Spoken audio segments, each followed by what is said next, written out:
Ito ang mainit na balita at trending ngayon sa mundo ng social media. Matapos ang matinding paninira ng mga alipores ni Duterte, abay lalong doble kayod ang mga Duterte sa pagpaktorya umano ng mga paninira lalo na kay Pangulong Marcos sa pangunguna ng dating Pangulo para ilihis ang mga kabulastugan nito at gawing tanga ang taong bayan. Abay heto't nilantad ang matinding pasabog ng dating senador. Kasi si Duterte, ang tawag dyan fake news factory. Yung pathological liar siya. And he uses that skill for his convenience. 1 out of 10, magsasabi siya ng totoo if it would be convenient. Pero 9 out of 10, he will just lie para makover yung kanyang ultimate agenda. So in this case, sabi niya pupunta siya ng ICC. Nung nape-press na siya, hindi talaga. So, Duterte, giniba niya yung bansa. Dami niyang pinatay ng mga Pilipino. Nung panahon nung administration niya, thousands died. That was not a joke, di ba? And he was very clear about that. Kaya hindi pwede yun. Kaya tama yung kinasuhan siya ni General Torre na paliwanag mo na lang yan sa korte kung joke yan o hindi. But you don't joke about those things. Actually, they're picking up. Their numbers are picking up dahil dun sa kanilang troll factory. Nag-expand sila ulit ng social media machinery nila at ganon, they deceive people. Yun yung sikreto nila. It shows reflective yon dun sa kanilang saloobin, yung kanilang biases and motivations. Pare-parehas yung mga Duterte camp. They've been defending the aggressions of China, yung intrusion sila sa ating West Philippine Sea. Even nung panahon ni Duterte, he actually directed the AFP to stop conducting EEZ patrols sa West Philippine Sea. Ganon yon, to give the Chinese the whole place. Basically, binigay nila. Sila Marcoleta, mga acolytes yan ng mga Dutertes. Ibig sabihin, we have a pro-China motivation dito sa kampo nila.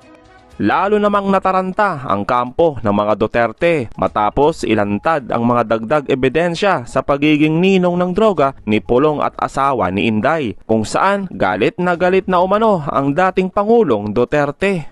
Pinatutunayan ni Jimmy Guban na mayroon ngang Davao Group. At ang Davao Group na yan ay itong sila Pulong. Kaya yung mga testimonya na yan at mga dagdag na ebidensya kay Mark Taguba at saka kay Jimmy Guban, yun ang ifinail ngayon ni Trillanes bilang supplemental na mga ebidensya. Hindi talaga tinatantanan ni Trillanes ang sila Pulong. So matindi itong nangyayari sa mga Duterte. Kasi may kaso si Sara ng impeachment. Tapos yung asawa niya kinasuhan ni Trillanes ng drug smuggling. Kumbaga hindi biro yung ginagawa ni Trillanes na basta lang may sampa ang kaso. Hindi. Ngayong may nakita pang dagdag na mga ebidensya, i-final niya na naman. At kapag lumabas ang desisyon dyan na mayroon ng probable cause, makukulong si Pulong, no bail yan. At saka si Scarpio. Itong si Trillanes ang nagpupursigi niyan. Matapos niyang i-file yung kaso na yan noong 2024, akala natin kakalimutan na ni Trillanes. Hindi. Nag-file pa nung isang araw ng supplemental affidavit. Ibig sabihin, talagang desisyonado si Trillanes na makulong si Pulong at sila Scarpio. Matindi din to si Trillanes. Kumakandidatong mayor, busy sa pagkandidato, pero hindi pinapabayaan yung mga sinampa niyang kaso. Sa tingin ko, magagaling ang mga abogadong tumutulong kay Trillanes. At kung may mga magagaling na abogadong tumutulong kay Trillanes, sino kayang gumagastos dyan? May nag-aasikaso talaga ng kaso eh. Hindi si Trillanes lang yan. Si Trillanes yung nag-file ng kaso, pero mayroon siyang abogado na magagaling diyan na talagang inaasikaso yan, hindi pinapabayaan. Ngayon, sinong nagbabayad sa mga abogado niya? Sinong nagbabayad? Sa tingin nyo, may nagpupundo diyan. Baka si PBBM, sabi ni Iso Comor. Ako, ganun din ang naiisip ko diyan. Bobby Sarmiento, sabi niya, si Lisa Araneta, ako ganun din. Pareho tayo. Siyempre, hindi naman puprontero dyan sila Lisa Araneta. Pero, dahil si Trillanes yung talagang desisyonado, sinusuportahan niya. Kahit man lang financial, kahit mga abogado, legal.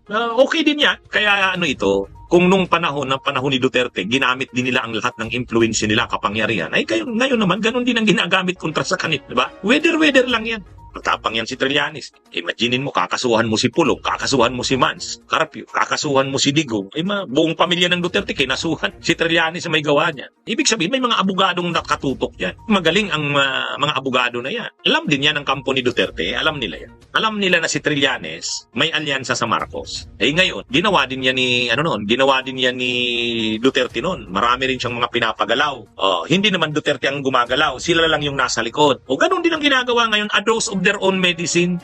Kung ano yung ginawa nila noon, ginagawa din sa kanila ngayon. Sigurado, galit na si Duterte dito kay Trillanes. Talagang hindi kami tinatantanan nito. Naalala nyo, nung nagkita nga sila doon sa pagdinig sa Senado o sa House, yung babatuhin na ng mic ni Duterte si Trillanes, galit na galit talaga si Duterte kay Trillanes eh. Pero hindi natakot si Trillanes. Lalaban talaga itong si Trillanes eh. Kaya sangkot dyan sila Pulong at sila Manscarpio. Kaya ang halaga ng ano na yan, ng naipuslit na yan na Shabu ay 6.4 billion pesos. Malaking halaga yan. Kaya lang, cleaner kasi ng ombudsman si Pulong at si Manscarpio. Eh, siyempre, alam naman natin ng ombudsman, mga tao ni Duterte yan. Nang maupo na ngayon, wala na si Duterte, ay naisipan ni Trillanes, wala na si Duterte. Kung noon ay nakalusot si Pulong at si Manscarpio, ngayon ay panahon na. So, ma'am, inaral na rin ba ng inyong tanggapan yung sinabi ni Senator Coco Pimentel na kahit walang session, ito yung session para sa mga legislative measures, pwede kung gugustuhin na majority ng mga senator na mag-session kayo at talakayin na itong impeachment case laban kay VP Sara? And Kung gugustuhin na majority ng mga senator. Yes, at kung taming pag-intindi ko kay Senator Coco, hindi lang pwede kung hindi dapat. At sinasabi din po yan sa rules, no? Sa rules ng Senado, specifically yung Senate Rules of Procedure, on impeachment trials. So, sa tingin ko po, batay sa sinabi ni Senator Coco at yung pag-intindi ko rin sa tinatalakay nila sa Constitution at sa aming sariling rules on impeachment dito sa Senado, walang pumipigil sa amin na i-tackle yung articles of impeachment at mag-constitute bilang impeachment court. Ang kinakapiro ni SP Cheese, nagiging maingat lang siya sa kanyang hakbangin dahil ayaw daw niya na mabigyan ng bala ang kampo ni VP Sara na makwestiyon ng hakbangin ng Senate sa Korte Suprema.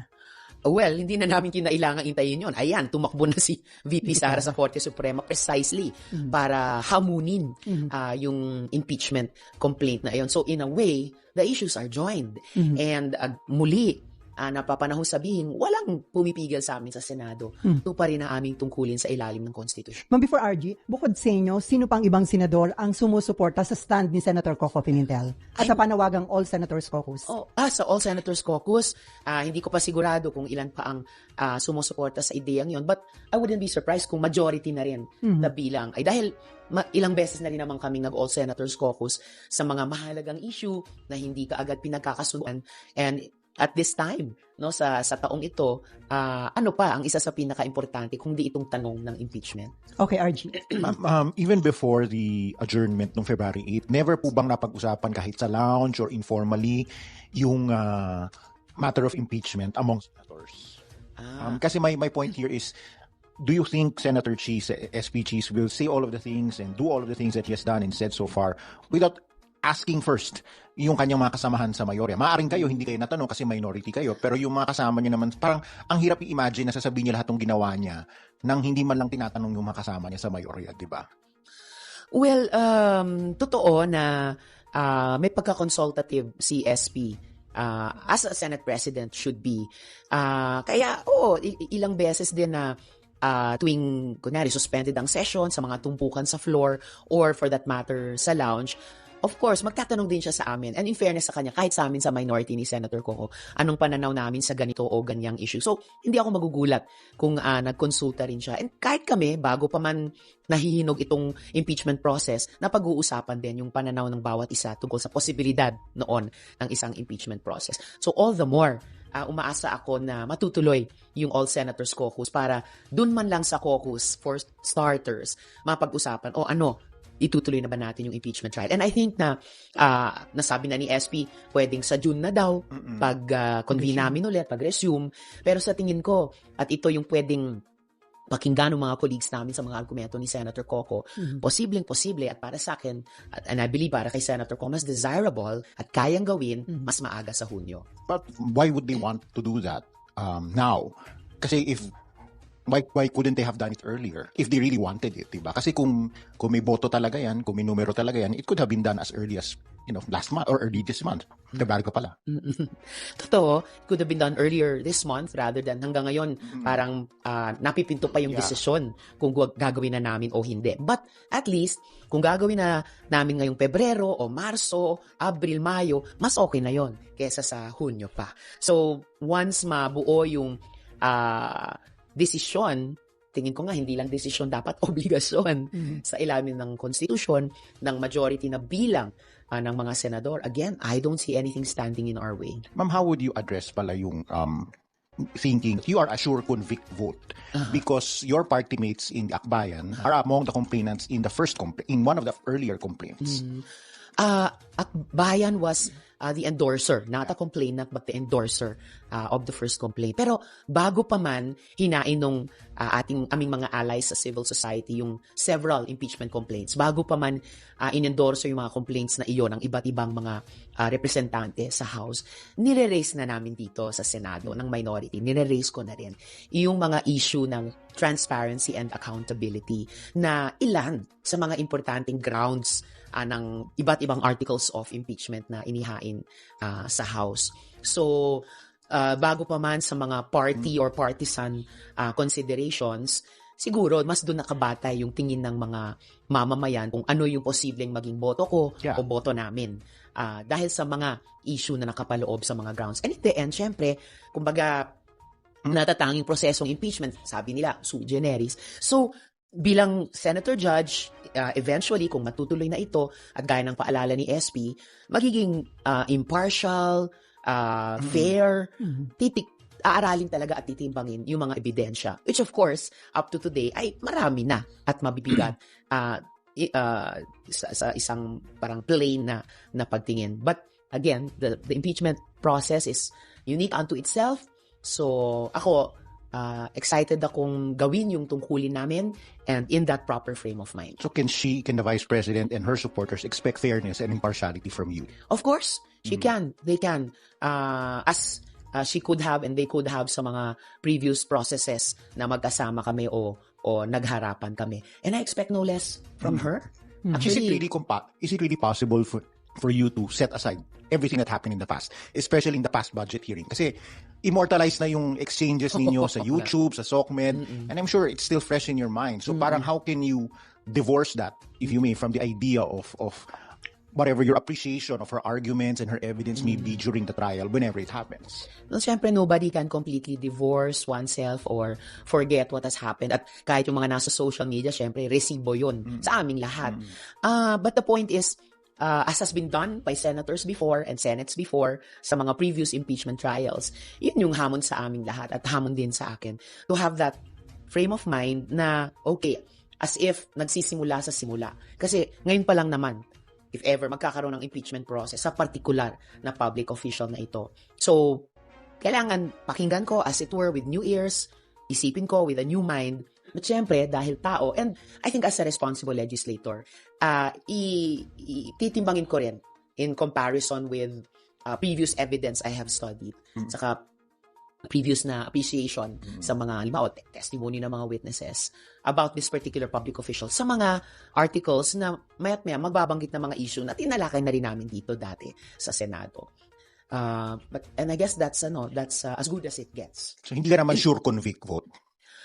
Are we talking about certainties here? I think kasi that's I guess that's the question in a lot of people's minds. So is this Senate, when they look at all of you, is he or she going to be a sure convict or a sure acquit? There are certain personalities that you can already from her friends, from her allies, may mga nagsalita na. So right. On the flip side, meron din namang mga nag-iisip na baka si ganito.